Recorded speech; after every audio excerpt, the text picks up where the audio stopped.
സത്യമുണ്ടോ? പേരോട് പറഞ്ഞാലും ചിലപ്പോ സത്യം ഉണ്ടാകും അല്ലെ? പേരോട് പറഞ്ഞാലും സത്യം ഉണ്ടാകും. വടകരയിലെ ആരിഫി തങ്ങൾ എന്ന പേരിൽ പ്രസിദ്ധനായ ഒരു ത്വരീഖത്തുകാരനുണ്ട്. അദ്ദേഹത്തിന് സാധാരണ നമ്മൾ കൊടുക്കാറുള്ള പേര് അഡൽസോൺലി തങ്ങൾ എന്നാണ്. കാരണം അദ്ദേഹം ചെയ്യുന്ന വൃത്തികേട് സുഹൃത്തുക്കളെ അത്ര വലുതാണ്. എന്താ, ലോകത്ത് ആ ത്വരീഖത്ത് സ്വീകരിച്ച ആളുകളൊക്കെ അദ്ദേഹത്തിന്റെ മക്കളാണ്. അവന്റെ മക്കളാകുമ്പോ പ്രശ്നമല്ലല്ലോ. ഏത് അന്യസ്ത്രീയെയും പോയി മുത്താം, ഏത് അന്യസ്ത്രീയെയും പോയി ചുംബിക്കാം. നേരത്തെ പേരോട് പറഞ്ഞതുപോലെ ഇതാരെങ്കിലും താരടിച്ച് കാണിക്കാൻ വേണ്ടിയല്ല, മറിച്ച് ഇത് പച്ച പരമാർത്ഥങ്ങളാണ്. ഈ പരമാർത്ഥങ്ങൾ ത്വരീഖത്തിന്റെ പേരിൽ ഇങ്ങനത്തെ തോന്നിയാസങ്ങൾ നാട്ടിൽ നടക്കുന്നു. മുസ്ലിങ്ങൾക്ക് ഒരു ത്വരീഖത്ത് മാത്രമേ ഉള്ളൂ, അത് മുഹമ്മദ് റസൂലുള്ളാഹിയുടെ ത്വരീഖത്താണ്. അല്ലാത്ത ത്വരീഖത്തൊക്കെ ശൈത്താന്റെ ത്വരീഖത്താണെന്നതിൽ ആർക്കും സഹോദരങ്ങളെ തർക്കമില്ല. അല്ലാത്ത ത്വരീഖത്തിലൂടെ പോയാൽ അവന്റെ മാർഗം നരകത്തിലായിരിക്കുമെന്ന് മുഹമ്മദ് റസൂലുള്ളാഹി പഠിപ്പിച്ചു. അല്ലാഹുവിന്റെ റസൂല് മദീന പള്ളിയുടെ മുറ്റത്തൊരു വര വരച്ചിട്ട് രണ്ടു ഭാഗത്തേക്കും കുറെ വരകൾ വരച്ചിട്ട് നബി പറഞ്ഞു, നേരായ വഴിയിലൂടെ പോവുക. ഖുൽ ഹാദിഹി സബീലി അദൂ ഇലല്ലാഹി അലാ ബസീറത്തിൻ അന വമൻ ഇത്തബഅനി. ഇതാണ് എന്റെ മാർഗം, ഈ മാർഗത്തിലേക്ക് ഞാൻ വിളിക്കുന്നു. ഈ മാർഗത്തെ നിങ്ങളും അവലംബിക്കണം, ഈ മാർഗത്തെ നിങ്ങളും സ്വീകരിക്കണം. എന്നിട്ട് നബി പറഞ്ഞു, ഈ വരയുടെ രണ്ടു ഭാഗത്തേക്കുമുള്ള വരകളിൽ വഫീ കുല്ലി സബീലിൻ ശൈത്താനുൻ യദൂ ഇലൈഹി, അങ്ങോട്ട് ക്ഷണിക്കാൻ ഒരു ശൈത്താൻ ഇരിക്കുന്നുണ്ട്, പോകല്ല മക്കളെ എന്ന് പഠിപ്പിച്ചിട്ടാണ് എന്റെ പ്രവാചകൻ കണ്ണടച്ചതെങ്കിൽ ത്വരീഖത്തിന്റെ പേരിൽ നടക്കുന്ന വൃത്തികേടുകൾ നിങ്ങൾ കാണുക. ശേഖിന്റെ മുന്നിൽ സുജൂദ് ചെയ്യുന്നതും അന്യസ്ത്രീയെ പോയി ശേഖ് ചുംബിക്കുന്നതും അതിന് ഈണം കൊടുക്കുന്നതിനും അതിന് വീണ വായിക്കുന്നതും അതിന് മദ്ദളം വീട്ടുന്നതും പ്രവാചകൻ പറഞ്ഞ എന്റെ ഉമ്മത്തിന്റെ അവസാനത്തിൽ കുറെ ആളുകൾ വരാനുണ്ട്. അവര് മദ്യപാനവും അവര് വ്യഭിചാരവും അതുപോലെ സംഗീതവും അവര് ഹലാലാക്കുമെന്ന് പറഞ്ഞ ആ പ്രവാചകൻ സ്വല്ലല്ലാഹു അലൈഹി വസല്ലം തങ്ങളുടെ വാചകത്തെ കാറ്റിൽ പറത്തി ഇവരുണ്ടാക്കിയ വൃത്തികേടുകൾ നിങ്ങൾ കാണുക. എന്നിട്ട് തീരുമാനമെടുക്കുക, ഈ കള്ളത്വരീഖത്തുകളിൽ നിന്ന് ഖുർആനും സുന്നത്തും പ്രചരിപ്പിക്കുന്ന മഹത്തായ സംവിധാനത്തിലേക്ക് വന്ന് തൗഹീദിനെ ശക്തിപ്പെടുത്തണോ വേണ്ടയോ എന്ന് തീരുമാനിക്കുക. ആ രംഗം നിങ്ങൾ കാണുക, ആ രംഗം നിങ്ങൾ വിലയിരുത്തുക, നിരീക്ഷിക്കുക സുഹൃത്തുക്കളെ.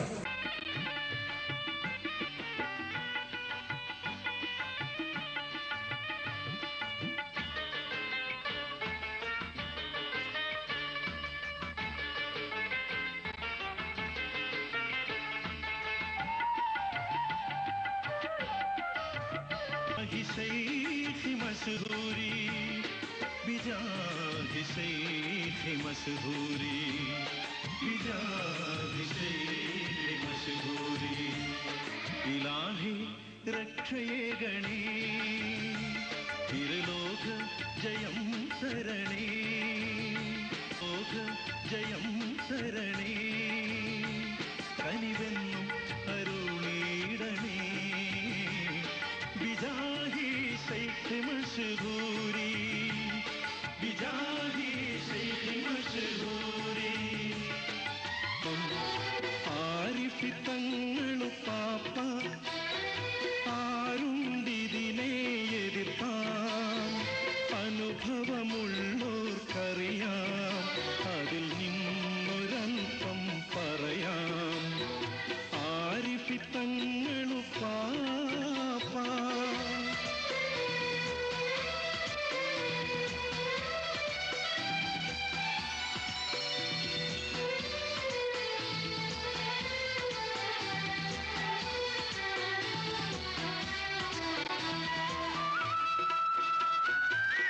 ഇതാണ് ത്വരീഖത്ത് കേട്ടോ.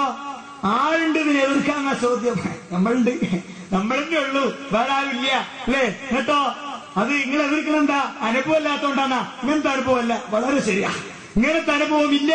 വല്ലാഹി റബ്ബുൽ കഅബ ഞങ്ങൾ പറയുന്നു, ഇതുപോലത്തെ തിന്മകൾക്ക് ഈ നാട്ടിൽ നിലനിൽപ്പില്ല. എതിർക്കും, തല്ലി തോൽപ്പിക്കും. ഇത് അല്ലാഹുവിന്റെ പ്രവാചകന്റെ ചര്യയല്ല, ഇത് അല്ലാഹുവിന്റെ പ്രവാചകൻ പഠിപ്പിച്ച മാർഗമല്ല. ഈ ജാതി കള്ളത്വരീഖത്തുകൾക്കെതിരിൽ ശക്തമായ സമരം ഇനിയും തുടർന്നുകൊണ്ടിരിക്കും.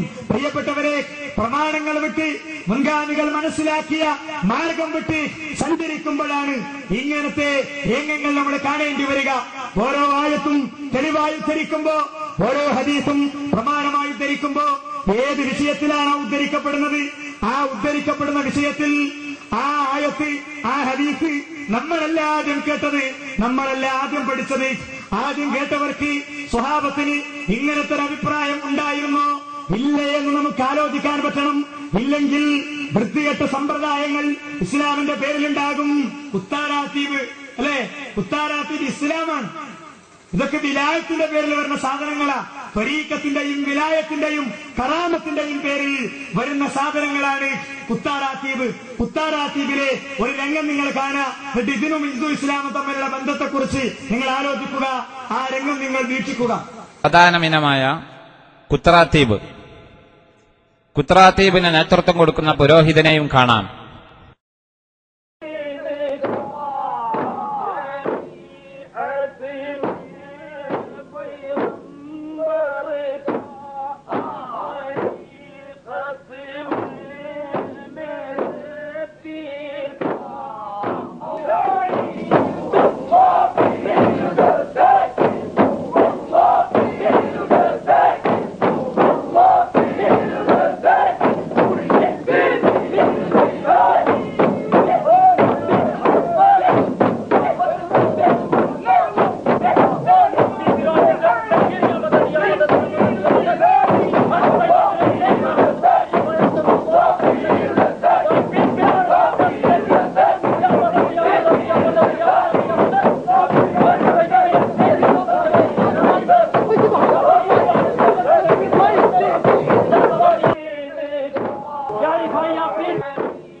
റിഫായി ഷേഖിന്റെ പേരിൽ നടക്കുന്ന ഉസ്താരാത്തീബാണ് നിങ്ങൾ കണ്ടത്. ഇത് ഏത് ഇസ്ലാമിനുള്ളതാണ്? അല്ലേ, ഇത് ഏത് ഇസ്ലാമിനുള്ളതാ? അള്ളാഹുവിന്റെ പ്രവാചകന്റെ മദീനയിൽ വിശ്വാസികളായ സ്വഹാബത്തിന്റെ കാലത്ത് 3 തലമുറയിൽ ഇങ്ങനെ ശരീരത്തെ ഉപദ്രവിച്ച്, ശരീരത്തെ കുത്തിപ്പൊളിച്ച് ഒരു കുത്താരാത്തീബ് നടത്തിയിട്ടുണ്ടോ? കുത്താരാത്തീബ് നടത്തിയിട്ടില്ല. ഇത് എന്തുകൊണ്ട് ഞാൻ പറഞ്ഞു? ഈ കുത്താരാത്തീബുകളൊക്കെ ജന്മമെടുക്കുന്നത് വിലായത്തിനെയും കറാമത്തിനെയും ഔലിയായിനെയും സംബന്ധിച്ച തെറ്റിദ്ധാരണകളിൽ നിന്നാണ്. എന്നിട്ടോ കത്തിയോണ്ട് കുത്തിയിട്ട് ശരീരം ഇങ്ങനെ പൊളിയുമ്പോ ഒരു മുസ്ലിയാർ പോയിട്ട് കർപ്പൂരം ഇങ്ങനെ പിടിച്ചിട്ട് യാ റിഫായി യാസീൻ എന്ന് പറഞ്ഞ് തുടച്ചാലോ അത്ഭുതം, മഹാത്ഭുതം, മുറിവ് മാറി അല്ലേ? എന്ത് നല്ല ഔഷധം. അപ്പൊ ഏതെങ്കിലും ഒരു മെഡിക്കൽ കോളേജിന്റെ അല്ലെങ്കിൽ ഏതെങ്കിലും ഒരു ആശുപത്രിയുടെയൊക്കെ അത്യാഹിത വിഭാഗത്തിന്റെ മുന്നിൽ ഒരു കർപ്പൂരം ഡിപ്പാർട്ട്മെന്റ് അല്ലേ? എന്നിട്ടോ മുറിവൊക്കെ ഇങ്ങനെ ആയി പൊളിഞ്ഞ് ആകെ തലയൊക്കെ പൊളിഞ്ഞു വരുന്ന ആളുകളെ കടത്തിയിട്ട് പച്ച മുണ്ടിട്ട മുസ്ലിയാർ വന്നിട്ട് എന്ത് ചെയ്യണം? യാ റിഫായി യാസീൻ. ഒന്നാമത്തെ ആള് പോയി, അതോ രണ്ടാമത്തെ ആള് വന്നു, റെഡി അല്ലേ? ഇത് ഏത് ഇസ്ലാമിനുള്ളതാ? നമ്മുടെ കൂട്ടത്തിൽ ഈടെ കടന്നു വന്നൊരു പണ്ഡിതൻ ഈ ആദി വൃത്തികേടുകളൊക്കെ ചെയ്തിരുന്ന, ഈ രൂപത്തിലുള്ള കാര്യങ്ങളൊക്കെ ചെയ്തിരുന്ന അദ്ദേഹം കേരളത്തിലെ ഒരുപാട് സ്റ്റേജുകളെന്ന് ചോദിച്ചു, ഞാൻ തരുന്ന കത്തി കൊണ്ട് കുത്താൻ പറ്റുമോ നിങ്ങൾക്ക്? ഞാൻ തരുന്ന കത്തി കൊണ്ട് നിങ്ങൾക്ക് കുത്താൻ കഴിയുമോ? അല്ലെങ്കിൽ ഞാനൊന്ന് കുത്തട്ടെ? ഇനി നിങ്ങൾ കുത്തുന്ന കത്തി എനിക്ക് തന്നോളൂ, നിങ്ങൾ കുത്തുമ്പോൾ ഞാൻ കുത്തിക്കൊള്ളാം എന്ന് പറഞ്ഞു. കേരളത്തിലെ ആയിരങ്ങൾക്ക് മുന്നേ അദ്ദേഹം ഷർട്ടയച്ചിട്ട് കുത്തി കാണിച്ചു കൊടുത്തു അല്ലേ? എന്താ അങ്ങനെ ഷർട്ടയച്ചപ്പോ നമ്മൾ ചോദിച്ചു, സർ എങ്ങനെ വേണോ? അപ്പോ അദ്ദേഹം പറഞ്ഞത്, മോനെ ഈ നിലയ്ക്ക് ഞാൻ ഈ സത്യം തുറന്നു പറഞ്ഞില്ലെങ്കിൽ തീർച്ചയായും ഈ സമുദായത്തോടുള്ള എന്റെ കടപ്പാട് നിർവഹിക്കാൻ എനിക്ക് പറ്റില്ല. ഞാൻ അത്രയും തിന്മ ചെയ്ത ആളാണ് എന്നായിരുന്നു. ഞാൻ പറയുന്നത് ഇതൊക്കെ ഇസ്ലാമിന്റെ പേരിൽ നടപ്പിലാക്കുന്ന ആളുകളാണ് അഹ്ലുസുന്നത്തിന്റെ ആളുകളായി നമ്മുടെ സമൂഹത്തിൽ നടക്കുന്നത്. ഇനി ഞാൻ ചോദിക്കട്ടെ, ഇത് പറയാൻ രണ്ടാമത്തെ കാരണമുണ്ട്. ഇത് മുഹറം മാസമാണ് അല്ലെ? മുഹറം മാസത്തിൽ 1-ാമത്തെ ദിവസം മുതൽ 10-ാമത്തെ ദിവസം വരെ നെഹ്സായിട്ട് ആചരിക്കാറുണ്ട്. അന്ന് കല്യാണമില്ല, അന്ന് സൽക്കാരമില്ല, വിവാഹങ്ങൾ മാറ്റിവെക്കുന്നു. എത്രത്തോളം ചോദിച്ചാൽ നെഹ്സ എവിടെത്തിയറിയോ? ദുൽഹജ്ജ് 10 മുസ്ലിങ്ങളുടെ ആഘോഷ ദിവസമായ ദുൽഹജ്ജ് 10 വരെ മാദിൻ ഒലോവിന്റെ പേരിൽ പ്രസിദ്ധീകരിച്ച കലണ്ടറിൽ നെഹ്സിന്റെ ദിവസം. ദുൽഹജ്ജ് 10 വരെ നെഹസാദ് എന്ന ലോകത്താണുള്ളത്. ഈ നെഹസ് എവിടെ നിന്ന് വന്നു? ഈ കുത്താറാത്തീബ് എവിടെ നിന്ന് വന്നു? ഇറാൻ ടിവിയിൽ നിന്നെടുത്ത ഒരു രംഗം നിങ്ങൾ കാണണം. ഇറാൻ ടിവിയിൽ നിന്നെടുത്ത രംഗത്തിലെന്താ? ഷിയാക്കള് ആർത്തു പാടി കരഞ്ഞ് അവരുടെ ശരീരത്തിൽ തല്ലി രക്തമൊഴിക്കുന്ന രംഗമാണ്. ഈ രംഗം കുത്താറാത്തീബ് ഈ രംഗത്തിൽ നിന്ന് കട്ടെടുത്തതാണ്. സുഹൃത്തുക്കളെ, മുഹറം 1 മുതൽ 10 വരെ ഇറാനിൽ ഔദ്യോഗികമായി ഒന്നും നടക്കുന്നില്ല. കർബലയിൽ അലിയുള്ളാഹുവിന്റെ മകൻ മരണപ്പെട്ടതുമായി ബന്ധപ്പെട്ട ആഘോഷങ്ങളാണ്, ആചാരങ്ങളാണ്, ദുഃഖാചരണമാണ്. അവിടെ കല്യാണമില്ല. ആ ശിയാഴ്ചത്തിൽ നിന്നും കട്ടെടുത്തതാണ് നെഹസും ഖബർ പൂജയും വിളക്കും ആനയും അമ്പാരിയും ബെണ്ടുണ്ടവും ഒക്കെ എന്ന് പറയാതിരിക്കാൻ നിർവാഹമില്ല. നിങ്ങൾ നോക്കൂ, ആ രംഗം നിങ്ങൾ ശ്രദ്ധിച്ചു കാണുക. ഷിയായിസത്തിന്റെ പേരിൽ നടക്കുന്ന വൃത്തികെട്ട രംഗങ്ങൾക്ക് തീർച്ചയായും ഇറാൻ ടിവിയിൽ കഴിഞ്ഞ വർഷത്തിന്റെ മുൻപത്തെ വർഷം മുഹറം മാസവുമായി ബന്ധപ്പെട്ട കർബല ദുരന്തവുമായി ബന്ധപ്പെട്ട ചടങ്ങുകൾ ചിത്രീകരിച്ച രംഗം നിങ്ങൾ ശ്രദ്ധാപൂർവം നിരീക്ഷിക്കുകയും പഠിക്കുകയും ചെയ്യുക. നിങ്ങൾ കാണുകയും വിലയിരുത്തുകയും ചെയ്യുക. शहर छोड़ के जंगल की राह ली, रोकर पुकारी नाना ये फरियाद आई हूँ, रोकर पुकारी नाना ये फरियाद आई हूँ, मैं छोड़ कर हुसैन जंगल में आई हूँ। नाना हमें न चैन मयसर कहीं हुआ, नाना हमें न चैन मयसर कहीं हुआ, पानी भी बंद हम पे लईनों ने कर दिया എന്നതിന് പച്ചയായി മനസ്സിലാക്കാൻ പറ്റിയ ഒരു മാനദണ്ഡം കൂടിയാണ് മുഹറം മാസത്തെക്കുറിച്ചുള്ള സുന്നി വിശ്വാസികളുടെ വികലമായ ധാരണകൾ. ഇസ്ലാം പുണ്യമാസങ്ങളായി ഗണിച്ച മാസങ്ങളിൽ ഒന്നാണ് മുഹറം. എന്നാൽ ഷിയാക്കളിൽ നിന്നും കടന്ന വിശ്വാസാചാരങ്ങളിലൂടെ ഈ മാസം നെഹസിന്റെ മാസമായാണ് യാഥാസ്ഥിക പുരോഹിതന്മാർ സമുദായത്തെ പഠിപ്പിച്ചത്. നല്ല ഓരോ കർമ്മങ്ങൾക്കും ഇതിന്റെ കാരണം പറഞ്ഞ് തടസ്സം നിൽക്കുകയും ഈ പവിത്ര മാസത്തെ ദുശഗുണത്തിന്റെ കാലഘട്ടമായി അവർ അവരോധിക്കുകയും ചെയ്തു. മുഹറം മാസത്തിലാണ് ഹുസൈൻ റളിയല്ലാഹു അൻഹു കർബല യുദ്ധത്തിൽ കൊല്ലപ്പെട്ടത്. അതിന്റെ ചരിത്ര പശ്ചാത്തലത്തിലേക്ക് കടക്കാൻ ഇവിടെ ഉദ്ദേശമില്ല. എന്നാൽ ഇതിന്റെ ദുഃഖാചരണമായി ഷിയാക്കൾ നടത്തിക്കൊണ്ടിരിക്കുന്ന ആചാരാനുഷ്ഠാനങ്ങളെ പ്രതിപാദിക്കുകയാണ് ഉദ്ദേശം. ലോക ജനതയ്ക്കിടയിൽ ഇസ്ലാമിനെ പ്രാകൃത മതമായി ചിത്രീകരിക്കുന്ന ആചാരാനുഷ്ഠാനങ്ങളാണ് ആത്മപീഡനം നടത്തുന്ന ഇത്തരം ദുരാചാരങ്ങൾ. സ്വന്തം ശരീരത്തിൽ മാരകായുധങ്ങൾ പ്രയോഗിച്ച് ആരാധനകൾ അർപ്പിക്കുന്ന പ്രവാചകനെയും അനുചരന്മാരെയും നമുക്ക് സങ്കല്പിക്കാൻ പോലും സാധ്യമല്ല. അങ്ങനെ ഉണ്ടായിരുന്നുവെങ്കിൽ എന്തായിരിക്കും ഇസ്ലാമിനെ കുറിച്ച് ഒരു അന്യമതസ്ഥന്റെ ധാരണ? ഉത്തരം ലളിതം: പ്രാകൃത മതം, ക്രൂരമതം, അപ്രായോഗിക മതം എന്ന് നമ്മുടെ മുഖത്തു നോക്കി ആക്രോശിക്കില്ലേ? ലോക മുസ്ലിങ്ങൾ ഒന്നടങ്കം തമസ്കരിച്ച പ്രാകൃത മതവിഭാഗമാണ് ഷിയാക്കൾ. ഇവരിൽ നിന്നും അനേകം ആചാരങ്ങളും അനുഷ്ഠാനങ്ങളും മുസ്ലിങ്ങളിലും കടന്നുകൂടിയിട്ടുണ്ട്. അതിൽ പ്രഥമമായ കാര്യങ്ങളാണ് ഖബർ പൂജയും മാല മൗലീദ് റാത്തീബുകളും അതിനോടനുബന്ധിച്ച് നടത്തപ്പെട്ടുകൊണ്ടിരിക്കുന്ന മാരകായുധ പ്രയോഗങ്ങളും. പക്ഷേ എടുത്തു പറയേണ്ട വ്യത്യാസങ്ങളുണ്ട്. ഷിയാക്കൾ അവരിലെ ആത്മാർത്ഥമായ വിശ്വാസം കൊണ്ടാണ് ഈ ദുരാചാരം ആചരിക്കപ്പെടുന്നെങ്കിൽ കേരളത്തിലെ യാഥാസ്ഥിക പുരോഹിതന്മാർ സമുദായ ചൂഷണത്തിനു വേണ്ടി തട്ടിപ്പുകൾ നടത്താനാണ് ഇത് ആചരിക്കുന്നത് എന്നു മാത്രം. ഷിയാക്കൾ പഞ്ചദൈവങ്ങളെ വിളിച്ച് ആർത്ത് കൂകി വിളിച്ചാണ് ഇത് ചെയ്യുന്നത്. സ്വന്തം ശരീരത്തിൽ ഇരുമ്പ് ചങ്ങലകൾ കൊണ്ടടിച്ചും മാറത്തടിച്ചും ആർത്ത് കരഞ്ഞു ചെയ്യുന്നു. പീഡനങ്ങൾ കാരണം രക്തം വാർന്നൊഴുകി വർഷാവർഷങ്ങളിൽ ധാരാളം പേർ മരണപ്പെടാറുണ്ട്. കൊച്ചുകുട്ടികൾ മുതൽ മുതിർന്നവർ വരെ പങ്കെടുക്കുന്ന ഈ പ്രാകൃത ആചാരം മനുഷ്യഹൃദയമുള്ളവന് നോക്കി നിൽക്കാനാവില്ല. അത്രയും കഠിന കഠോരമാണ്.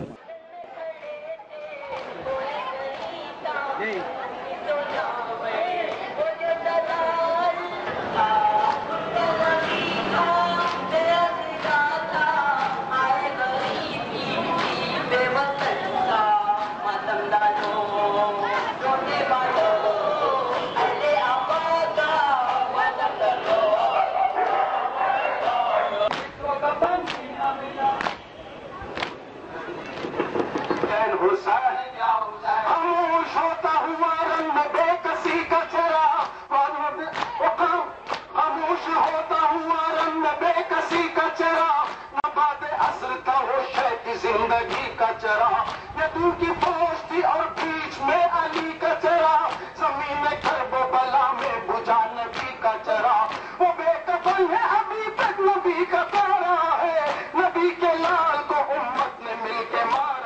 കേട്ടല്ലോ, കണ്ടല്ലോ സുഹൃത്തുക്കളെ. നിങ്ങൾ ഈ ശുദ്ധമായ ഷിയായിസത്തിൽ നിന്നും കടമെടുത്ത കുത്താറാത്തി ഇവർ കൊണ്ടു നടക്കുന്നുവെങ്കിൽ ഇവിടെ ഖുറാഫാത്തിന്റെ പേരിൽ നടക്കുന്ന ഓരോ ആചാരങ്ങൾക്കും ഓരോ അനുഷ്ഠാനങ്ങൾക്കും ഇതിന്റെ മുഴുവൻ ബന്ധങ്ങൾ എത്തിപ്പെടുന്നത് ഇതുപോലത്തെ ആചാരങ്ങളിലും അനുഷ്ഠാനങ്ങളിലുമാണെന്ന സത്യം സുഹൃത്തുക്കളെ നമ്മൾ വിസ്മരിക്കാതിരിക്കുക.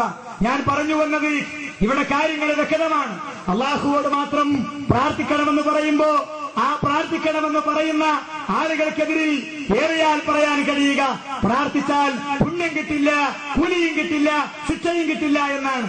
എന്നാലോ ഈ നിലക്ക് പറയുന്ന ആളുകൾ സൂര്യനോട് പ്രാർത്ഥിക്കാമെന്നും മാത്രമല്ല അല്ലാഹുവല്ലാത്ത വിഗ്രഹങ്ങളോട് വരെ തേടാമെന്നും പറഞ്ഞ് റുക്കൂഉം സുജൂദുമൊക്കെ മുസ്ലിം സമുദായത്തെ കൊണ്ട് ചെയ്യിക്കുന്ന ആളുകൾ, അല്ലെങ്കിൽ മുസ്ലിം സമുദായത്തെ കൊണ്ട് കല്ലിനോട് ആരാധിപ്പിക്കുന്ന, മരത്തോട് പ്രാർത്ഥിപ്പിക്കുന്ന ആളുകൾ, ഇല്ലാത്ത വിക്രകൾ ഉണ്ടാക്കി സമുദായത്തെ ജീർണതയിൽ നിന്ന് ജീർണതയിലേക്കും തിന്മകളിൽ നിന്ന് തിന്മകളിലേക്കും വിളിക്കുന്ന ആളുകൾ, അവർക്ക് പ്രശ്നം പൈസയാണ്. പണം കണ്ട കോലം മാറും. നിങ്ങൾ ഈ രംഗം കാണുക, ഈ രംഗം സുഹൃത്തുക്കളെ നിങ്ങൾ കാണുക. ഒരു പള്ളിയും കാരണത്തിന് അറബി ഷേഖ് വന്നു. അറബി ഷേഖ് വന്നപ്പോ കാന്തപുരം മുസ്ലിയാര് സാധാരണഗതിയിൽ സലാം വീട്ടി എന്താ ഉണ്ടാവുക? ഒരു ഇലാഹ ഹളറത്തി പാർസലാക്കലുണ്ടാകും, അല്ലെ? ഒരു ഇലാഹ ഹളറത്തി പാർസലാക്കുന്ന രംഗം സാധാരണഗതിയിൽ ഉണ്ടാകും. ഈ പ്രാവശ്യമില്ല. എന്തു പറ്റി? തൊട്ടു പിന്നിൽ അറബി ഷേഖുണ്ട്. ആരാ? സെലഫിയാണ്. നമ്മുടെ സാൽവേഷനൊക്കെ കഴിഞ്ഞ് ഭയങ്കര സാൽവേഷനാണെന്നാണ്, അല്ലെ? ഗൾഫിൽ തന്ന ലോകത്തെ ഏറ്റവും വലിയ സെലഫിയായി അഭിനയിക്കുന്ന സാക്ഷാൽ കാന്തപുരം അന്ന് സലാം വീട്ടിയപ്പോ ഇലാഹവർത്തി പാർസലാക്കി ഒരു പ്രാർത്ഥന നടത്തിയില്ല. അതേമല്ലേ എഴുന്നേറ്റ് നടക്കുമ്പോ കുട്ടികളിങ്ങനെ കണ്ണും ചീമ്പി നോക്കുക. അല്ല, എന്തു പറ്റി ഉസ്താദിന്? ഉസ്താദ് ഇങ്ങനെ നടന്നു വരുമ്പോ അപ്പുറത്തൊരു പയ്യൻ കാത്തിൽക്ക ഉസ്താദിനെ കൈയൊന്ന് മുത്താൻ. കൈയൊന്ന് മുത്താൻ ആയിരങ്ങൾക്ക് കൈമുത്തി പണം പിരിക്കുന്ന കാന്തപുരത്തെ ഒരു ഭാഗത്ത് നിങ്ങൾ കാണുക. മറുഭാഗത്ത് സുഹൃത്തുക്കളെ ഇതാ നിങ്ങൾ കണ്ടോളൂ.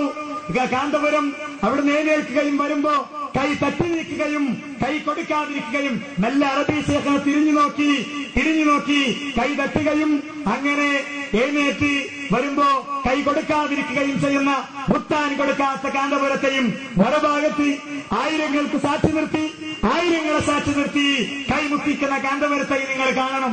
ഞാനിത് പറയുന്നത് കാന്തപുരം എന്ന വ്യക്തിത്വത്തെ ഇടിച്ചു താഴ്ത്താനല്ല, മറിച്ച് പണം കണ്ടാൽ ഇവരെ സംബന്ധിച്ചിടത്തോളം ഇവരുടെ എല്ലാ ദീനം പൊളഞ്ഞു. 100 സംവാദങ്ങളും 1000 പ്രഭാഷണങ്ങളും നടത്തി ഈ കൂട്ടപ്രാർത്ഥനയെ ന്യായീകരിക്കുന്നവർ അറബി ശേഖനെ കണ്ടപ്പോ അവർക്ക് വേണ്ട കൂട്ടപ്രാർത്ഥന, അവർക്ക് അവിടെ വേണ്ടത് ചിക്കിളിയായിരുന്നു.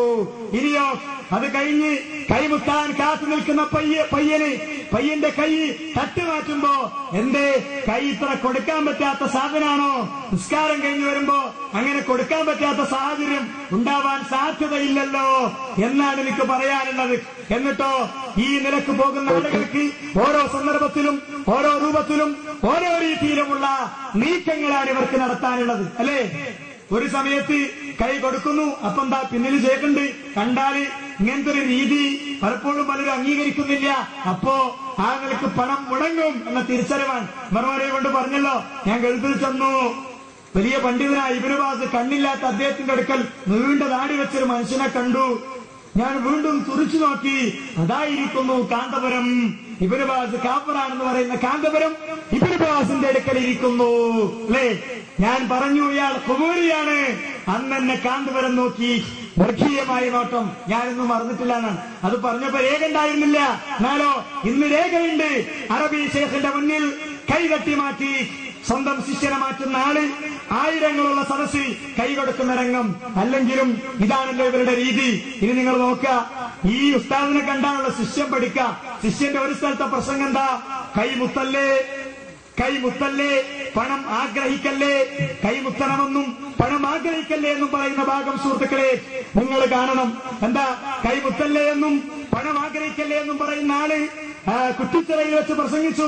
കൈമുത്തല്ലേ, പണം ആഗ്രഹിക്കല്ലേ എന്ന് പറഞ്ഞ ആള് ആ വാചകം പറയുന്ന രംഗം ആദ്യം നിങ്ങൾ കേൾക്കുക. കൈമുത്താൻ പാടില്ല, പണം ആഗ്രഹിക്കാൻ പാടില്ല എന്ന് അദ്ദേഹം വികാരഭരിതനായി പറയുന്ന രംഗം നിങ്ങൾ കാണുക. നീ പണത്തിന് വില കൽപ്പിക്കല്ല, അധികാരത്തിന് വില കൽപ്പിക്കല്ല, നിന്റെ കൈപിടിച്ച് മറ്റുള്ളവർ ചുംബിക്കണമെന്ന് ചിന്തിക്കല്ല, ജനങ്ങൾ നിന്നെ ബഹുമാനിക്കണമെന്ന് ആലോചിക്കല്ല. നീ മറ്റുള്ളവരുടെ മുമ്പിൽ താഴ്മയോടെ ജീവിച്ചോ. ഞാൻ പലപ്പോഴും രാത്രി സമയത്ത് എഴുന്നേറ്റിരുന്ന് എന്റെ മരണത്തിന്റെ സന്ദർഭമോർത്ത് പൊട്ടിക്കരഞ്ഞിട്ടുണ്ട് മക്കളെ. ശരിയായിരിക്കാൻ സാധ്യതയുണ്ടെന്ന് പറയാം. ഇനിയുള്ള രംഗം കണ്ടാ അത് പറയില്ല, പൊട്ടിക്കരഞ്ഞിട്ടുണ്ടെന്ന് തോന്നൂല. കാരണം എന്താണെന്നറിയോ? ആറ്റിങ്ങൽ ചെന്നു ഇതേ പേരോട് ആറ്റിങ്ങൽ ചെന്നപ്പോ കൈ മുത്തല്ലേന്നും പണ ആഗ്രഹിക്കില്ലെന്ന് പറഞ്ഞ ആള് കൈ വെച്ചോർത്തുന്ന മുത്തിക്കോ മക്കളെ കേട്ടോ. എല്ലാവരും സ്വലാത്തിയല്ലേ. അപ്പുറത്ത് കസേര എങ്ങട്ടിടി, സല്ലല്ലാഹു അലൈഹിന്റെ അടിയിൽ തന്നെ ആ കസേര അങ്ങട്ടിടി, ഇതിന്റെ ലൈൻ ഇങ്ങോട്ട് വാ. കൈ ഇങ്ങനെ മുട്ടിച്ചിട്ട് വലിയ സംഖ്യ വന്നപ്പം ഇങ്ങോട്ട് അല്ലേ, ചെറിയ സംഖ്യ ഇത് ബക്കറ്റിലേക്കും അല്ലേ, ചെറിയ സംഖ്യ ബക്കറ്റിലേക്കും വലിയ സംഖ്യ പോക്കറ്റിലേക്കും. അപ്പോ കുട്ടികളെ വ്യാഖ്യാനം അത് ഉസ്താദിന് അറിയാം. എന്തറിയാ, അത് ഏത് സംഖ്യ എങ്ങട്ടാന്നുള്ളത് അറിയാം തന്നെ. ഭയങ്കര അത്ഭുതം തന്നെ. ഈ ലോകമഹാത്ഭുതത്തിൽ താജ്മഹലൊക്കെ കഴിഞ്ഞ് 7 കഴിഞ്ഞ് 8ാമത്തെ തന്നെ എന്തെന്നറിയാം, കയ്യിൽ ഇങ്ങനെ ചുരുട്ടി പിടിച്ചു വരുന്ന പണം ഇവിടെ ഇങ്ങനെ ഇരുന്നിട്ട് അത് സിറാജുൽ ഹുദയിലേക്ക്, അത് ബക്കറ്റിലേക്ക് അല്ലേ എന്നറിയണമെന്ന് പറഞ്ഞാൽ അത് മനസ്സിലാക്കാനുള്ള ബുദ്ധി കൗമിനുണ്ട്. ഒന്നായിട്ട് പൊതുജനം വരുന്ന അടുത്തുനിന്ന് ഒരാളെ കണ്ടപ്പോ ഇങ്ങോട്ട്, മറ്റേത് ബക്കറ്റിക്ക് അല്ലേ. ഇനി ഇത് നിഷേധിച്ച വേറെ സംഗതികൾ വരാനുണ്ട്. ഇൻഷാ അല്ലാഹ് ആ രംഗം നിങ്ങൾ കണ്ട് തീരുമാനമെടുക്കുക. ഇവർക്ക് വാക്ക് മാറാൻ ഇത്രയേ പണിയുള്ളൂ എന്ന് നമ്മൾ ഓരോരുത്തരും മനസ്സിലാക്കാൻ വേണ്ടി ആ രംഗം ഞാൻ കാണിക്കട്ടെ.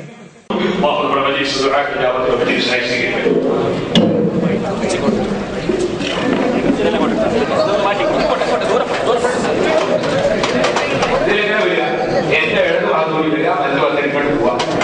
എന്റെ ഇടത് ഭാഗം ഇതിലെ വരിക, അങ്ങോട്ട് എല്ലാം സ്ഥലത്തിലാണ്. ട്രെയിനിന്റെ സമയം പേര് നല്ല തെക്കുണ്ട്, അവിടെ കൈകുറിച്ച് സമയം നോക്കരുത്. നാട്ടിൽ ട്രെയിനിന് പോകണം, അവിടെ എല്ലാം സ്ഥലത്തിലാണ്.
صل عليه وسلم وصل على جميع الأنبياء والمرسلين കണ്ടല്ലോ, ഞാനിതിവിടെ സൂചിപ്പിച്ചത് പ്രമാണങ്ങൾ ഇല്ലെങ്കിലും സൂര്യനോട് പ്രാർത്ഥിക്കാമെന്നും വിഗ്രഹങ്ങളോട് പ്രാർത്ഥിക്കാമെന്നും അല്ലെങ്കിലും ഒക്കെ പറഞ്ഞ് ഈ സമുദായത്തെ കുഫറിലേക്കും ശിർക്കിലേക്കും കൊണ്ടുപോകുന്ന ആളുകൾക്ക് ആയത്തിന്റെ അടിസ്ഥാനത്തിൽ ന്യായീകരണം കണ്ടെത്തുന്നവർക്ക് മലക്കം മറിയാൻ നിമിഷങ്ങൾ മതിയെന്നത് ഈ ദുനിയാവിൽ നിന്ന് രണ്ടാളല്ല, ഒരൊറ്റയാളാണ് സുഹൃത്തുക്കളെ ഈ മലക്കം മരിച്ചു നടത്തുന്നത്.